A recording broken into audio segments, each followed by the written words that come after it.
Assalamualaikum warahmatullahi wabarakatuh. Halo teman-teman, selamat datang kembali di channel saya, Ikhwanul Uzlah. Oke, kali ini kita akan membahas tentang sesuatu yang penting banget di dunia keamanan data, yaitu algoritma kriptografi modern. Nah, jadi dalam video ini kita akan mengupas tuntas tentang jenis-jenis algoritma kriptografi modern tersebut, kemudian bagaimana cara kerjanya, lalu kelebihan dan kekurangannya, hingga rekomendasi algoritma terbaik untuk kebutuhan tertentu. Oke, mari kita simak dengan seksama. Nah, pertama-tama kita akan berkenalan dulu dengan kriptografi. Ya, kita akan bahas tentang kriptografi itu sendiri. Nah, jadi kriptografi itu adalah ilmu dan seni mengamankan informasi dengan mengubahnya menjadi format yang tidak dapat dibaca oleh pihak yang tidak diinginkan. Nah, inti dari kriptografi ini adalah bagaimana caranya kita bisa menjaga keamanan data agar hanya bisa dibaca oleh pihak yang berwenang, ya, sekaligus melindunginya dari orang-orang yang tidak berhak. Oke, sehingga daripada kriptografi itu dikenallah dua istilah penting, yakni enkripsi dan dekripsi. Nah, kita akan bahas satu persatu. Nah, kita mulai dari enkripsi. Nah, enkripsi itu adalah proses mengubah data atau pesan asli yang biasa juga dinamakan plain text menjadi bentuk yang tidak dapat dibaca atau biasa disebut dengan ciphertext. Nah, enkripsi ini dilakukan dengan menggunakan algoritma dan sebuah kunci tertentu, sehingga hanya penerima yang memiliki kunci tersebut yang dapat membaca pesan aslinya. Nah, jadi inti daripada enkripsi ini adalah bagaimana kita mengubah data asli menjadi sebuah kode yang sulit dimengerti. Oke? Nah, kemudian yang kedua, yakni dekripsi. Nah, dekripsi adalah proses mengembalikan ciphertext ya ke dalam bentuk plain text menggunakan sebuah kunci yang memungkinkan data yang terenkripsi itu dapat dibaca kembali. Dengan kata lain, dekripsi ini merupakan proses bagaimana kita untuk mengembalikan data tersebut ke bentuk aslinya. Nah, sekarang mari kita lihat jenis-jenis daripada algoritma kriptografi modern. Nah, untuk jenis-jenis daripada algoritma kriptografi modern itu ada 3 di sini ya, yakni yang pertama algoritma simetris, kemudian ada algoritma asimetris, dan ada algoritma hashing ya.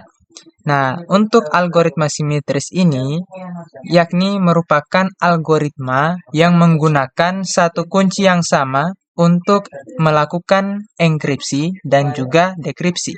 Ya, sementara algoritma asimetris merupakan algoritma yang menggunakan dua kunci berbeda, yaitu kunci public untuk enkripsi dan kunci private untuk dekripsi. Nah, kemudian untuk algoritma hashing, ya, ini merupakan algoritma yang menghasilkan sebuah nilai hash atau biasa disebut dengan sidik jari digital dari data yang berfungsi untuk memverifikasi sebuah integritas data. Oke, nah sekarang kita akan bahas ya masing-masing daripada algoritma tersebut ya. Kita mulai dari algoritma simetris dengan contoh yang pertama adalah AES atau Advanced Encryption Standard. Nah, yang dimana algoritma ini sangat aman dan cepat, yang merupakan standar enkripsi blok yang paling sering digunakan saat ini untuk sebuah data besar, ya, dengan menggunakan panjang kunci variabelnya itu sebanyak 128, 192 ataupun 256 bit. Oke. Nah, bagaimana cara kerjanya? Nah, jadi cara kerja daripada algoritma tersebut tadi yakni AES, yakni menggunakan teknik enkripsi blok. Artinya, data itu dibagi menjadi blok-blok sebanyak 128 bit. Yang dimana setiap blok data itu mengalami beberapa tahap. Ada tahap substitusi atau pertukarannya, kemudian ada perpindahan posisi atau shift, serta pencampuran atau mixing. Ya. Nah, kemudian tahapan-tahapan tadi dilakukan dalam beberapa putaran, tergantung panjang kuncinya. Ya, misal 128 bit itu sebanyak 10 putaran, kemudian 192 bit itu sebanyak 12 putaran, dan 256 bit itu sebanyak 14 putaran. Sehingga hasilnya nanti adalah menjadi sebuah ciphertext yang dapat diubah kembali ke bentuk aslinya, yang hanya menggunakan kunci yang sama. Oke? Nah, sekarang kita beralih ke contoh yang kedua daripada algoritma simetris, ya, yakni DES atau Data Encryption Standard. Nah, yang dimana Data Encryption Standard ini merupakan algoritma simetris lebih lama yang dulunya digunakan secara luas, namun sekarang ini menjadi kurang aman karena panjang kuncinya hanya 56 bit, sehingga sudah jarang digunakan untuk aplikasi modern. Ya, walaupun begitu, kita harus mesti tahu juga bagaimana cara kerjanya, yang dimana DES ini berbasis blok 64 bit. Namun, algoritmanya melibatkan proses kompleks yang disebut dengan Feistel Structure, yang dimana setiap blok data itu dibagi menjadi dua bagian, ya, bagian kiri dan kanan atau left and right. Dan bagian kanan itu mengalami yang namanya proses substitusi dengan menggunakan sebuah fungsi tertentu sebelum digabungkan dengan bagian yang kiri. Ya, dan karena kunci DES ini hanya sepanjang 56 bit, maka kelemahannya adalah mudah diretas dengan kekuatan komputasi modern. Oke, masih daripada algoritma simetris, yang dimana contoh ketiganya yakni triple DES, ya, atau ini 3 DES, yang dimana merupakan sebuah modifikasi daripada DES sebelumnya yang lebih aman karena datanya itu dienkripsi sebanyak 3 kali. Ya, walaupun lebih aman dari DES, namun kecepatannya ini lebih lambat dan tetap kurang aman dibandingkan dengan algoritma yang sebelumnya tadi, yang pertama yakni AES. Nah, adapun cara kerja daripada algoritma tersebut, ya, adalah dengan varian dari DES yang mengulang proses enkripsi dengan 3 kunci berbeda untuk meningkatkan keamanan. Nah, yang dimana dengan setiap data itu melewati 3 kali enkripsi, yakni enkripsi pertama, kemudian dekripsi kedua untuk kunci yang berbeda, dan enkripsi ketiga. Nah, meski lebih aman, prosesnya ini lebih lambat daripada AES. Oke, sekarang kita beralih ke algoritma kriptografi modern yang kedua, yakni algoritma asimetris. Ya, nah, kita lihat contoh pertama daripada algoritma asimetris ini, yakni ada RSA atau Reverse Shamer Addlement, ya, yang dimana menggunakan 2 kunci, yakni kunci public untuk enkripsi dan kunci private untuk dekripsi.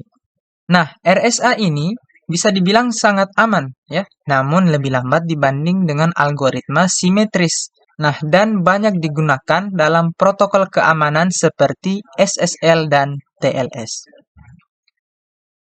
Adapun cara kerjanya adalah, yang pertama, RSA itu menggunakan 2 kunci berbeda untuk enkripsi dan dekripsi, yakni kunci public digunakan untuk mengenkripsi pesan, dan kunci private yang hanya dimiliki penerima itu digunakan untuk melakukan dekripsi.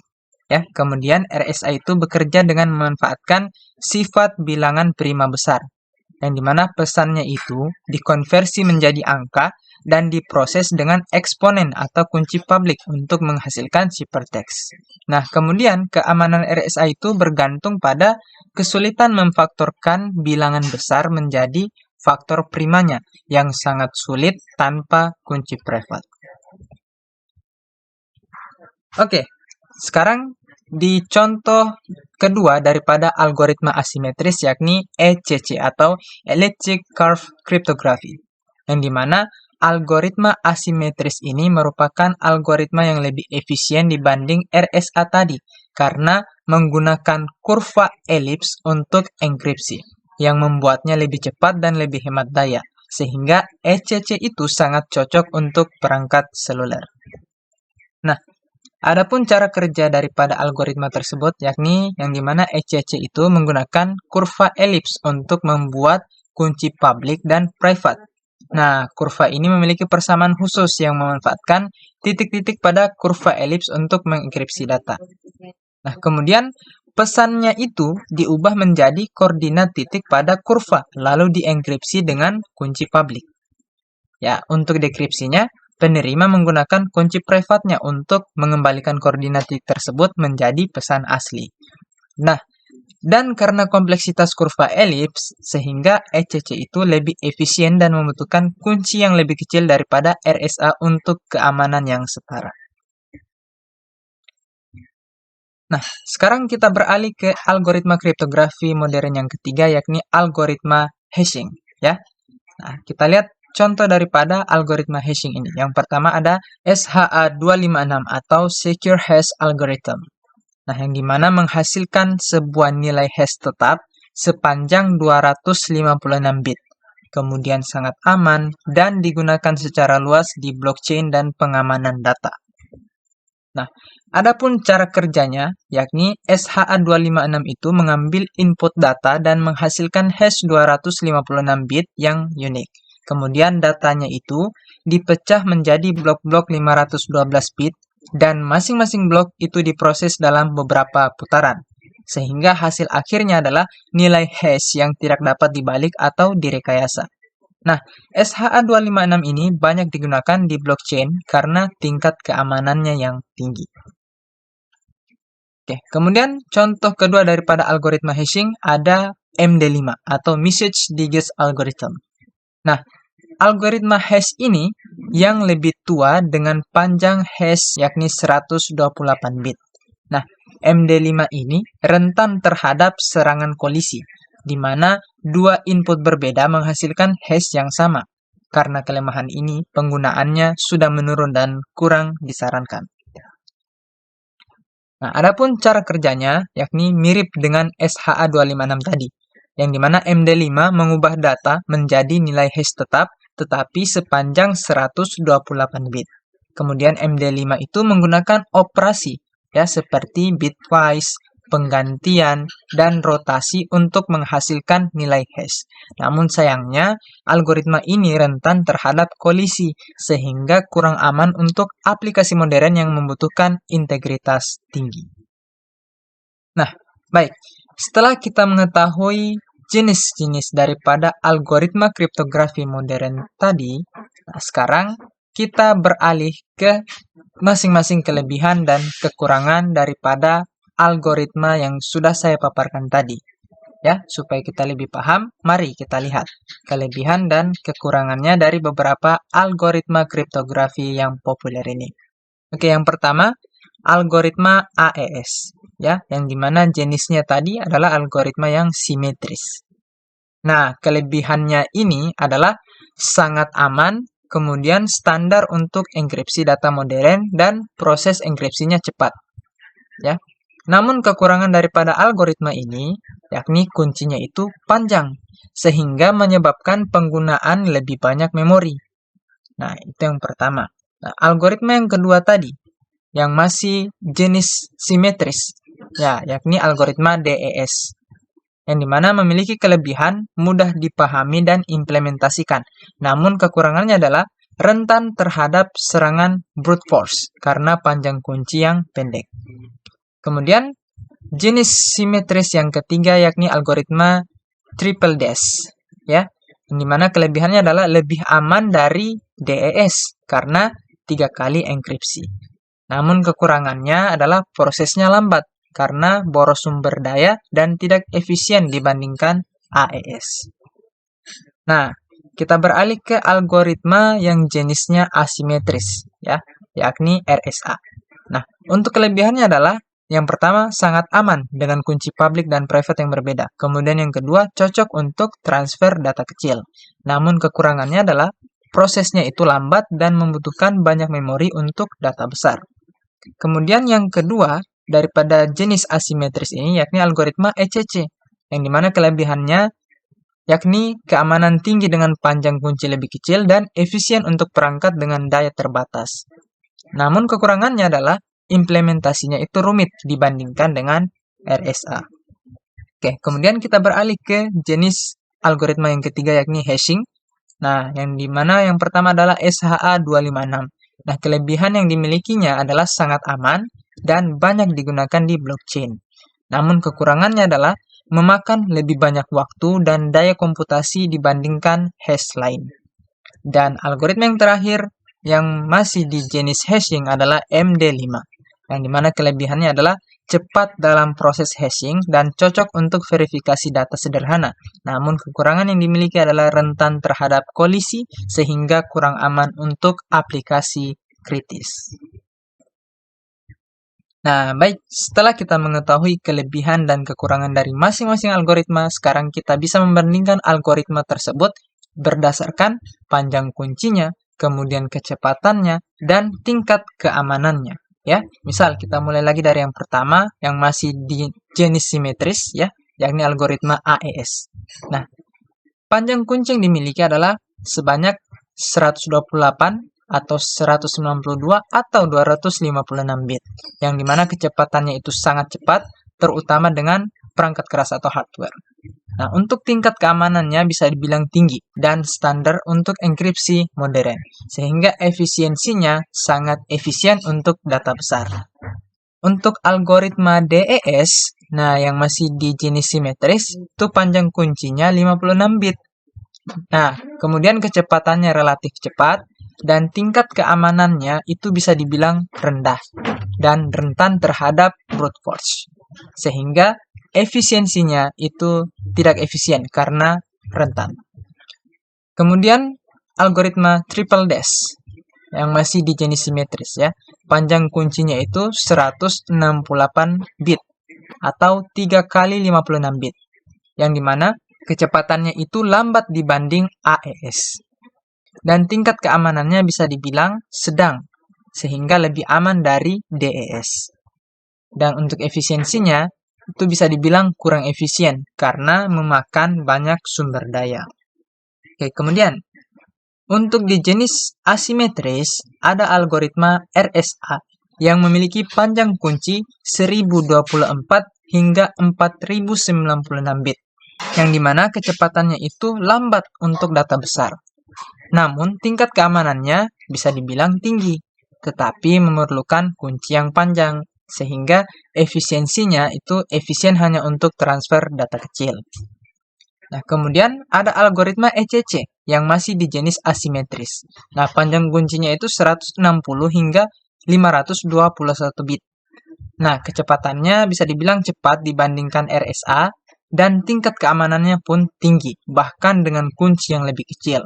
Dan efisiensinya itu sangat efisien untuk perangkat terbatas.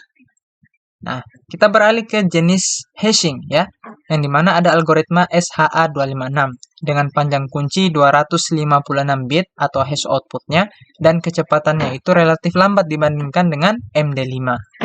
Nah, namun tingkat keamanannya itu sangat tinggi sehingga cocok untuk integritas data dan efisiensinya itu efisien tetapi memakan daya komputasi yang lebih tinggi. Dan algoritma yang terakhir daripada jenis hashing yakni MD5 dengan panjang kunci 128 bit atau hash outputnya yang memiliki kecepatan sangat cepat namun tingkat keamanannya itu rendah dan rentan kolisi sehingga efisiensinya itu sangat efisien untuk aplikasi non-kritis. Nah, itulah perbandingan daripada masing-masing algoritma kriptografi modern tadi. Nah, sekarang kita sudah sampai di rekomendasi, ya, yang dimana rekomendasi yang cocok untuk masing-masing daripada algoritma kriptografi modern tersebut, sesuai dengan kebutuhan. Nah, yang pertama ada algoritma AES. Nah, algoritma AES ini kebutuhan utamanya itu untuk enkripsi data besar dan data yang sensitif, ya. Nah, rekomendasi penggunaannya adalah ideal untuk aplikasi seperti VPN, penyimpanan data, dan komunikasi yang terenkripsi. Nah, alasannya dengan keamanan yang tinggi dan kecepatan enkripsi yang cepat, sehingga efisien dalam menangani data yang besar. Kemudian, algoritma DES. Nah, kebutuhan utamanya itu untuk enkripsi data. Nah, yang dimana tidak direkomendasikan untuk aplikasi modern. Alasannya karena rentan terhadap serangan brute force yang dimana kuncinya itu pendek. Kemudian algoritma triple dash. Nah, kebutuhan utamanya adalah untuk enkripsi data yang membutuhkan keamanan tambahan. Nah, sehingga bisa digunakan untuk aplikasi lama namun tidak efisien dibandingkan AES. Alasannya, yakni si algoritma triple dash ini lebih aman dari dash atau DS ya, namun lambat dan memakan banyak sumber daya. Kemudian algoritma RSA. Nah, kebutuhan utamanya ini untuk kriptografi asimetris ya, di mana rekomendasinya adalah ideal untuk transfer data kecil dan autentikasi dengan kunci publik. Alasannya, keamanannya itu tinggi dengan kunci publik dan private dan cocok untuk enkripsi digital. Kemudian ada ECC ya. Kebutuhan utamanya itu kriptografi asimetris di perangkat terbatas. Nah, untuk rekomendasinya yakni autentikasi dan enkripsi pada perangkat IoT, mobile, dan sistem dengan daya terbatas. Alasannya adalah keamanannya itu setara dengan RSA, namun dengan kunci lebih pendek dan lebih efisien. Kemudian algoritma SHA-256, kebutuhan utamanya itu untuk verifikasi integritas data tinggi dan direkomendasikan dengan teknologi blockchain, autentikasi, dan integritas data. Alasannya adalah sangat aman dan tahan terhadap serangan kolisi. Dan kemudian ideal untuk verifikasi integritas. Dan algoritma yang terakhir ada MD5 dengan kebutuhan utamanya yakni untuk verifikasi sederhana atau non-kritis dan direkomendasikan untuk checksum file kecil atau aplikasi verifikasi sederhana dengan alasan cepat dan ringan. Namun, si MD5 ini tidak aman untuk aplikasi yang memerlukan keamanan tinggi. Oke. Jadi, dari masing-masing algoritma kriptografi modern ini, kesimpulan yang bisa kita ambil yakni untuk di bagian rekomendasi ini, maka yang disarankan adalah AES. Ya, yang pertama itu AES adalah pilihan terbaik untuk melakukan enkripsi pada data besar dan keamanan tinggi. Kemudian yang kedua yaitu algoritma ECC. Ya. Nah, algoritma ECC ini merupakan pilihan optimal untuk melakukan enkripsi asimetris pada perangkat terbatas. Nah, kemudian yang ketiga, algoritma SHA-256. Nah, SHA-256 ini adalah hashing terbaik untuk verifikasi data yang aman. Nah, dan untuk catatan yang terakhir yakni DASH dan MD5 ini, nah, mereka ini sebaiknya dihindari untuk aplikasi yang memerlukan keamanan tinggi.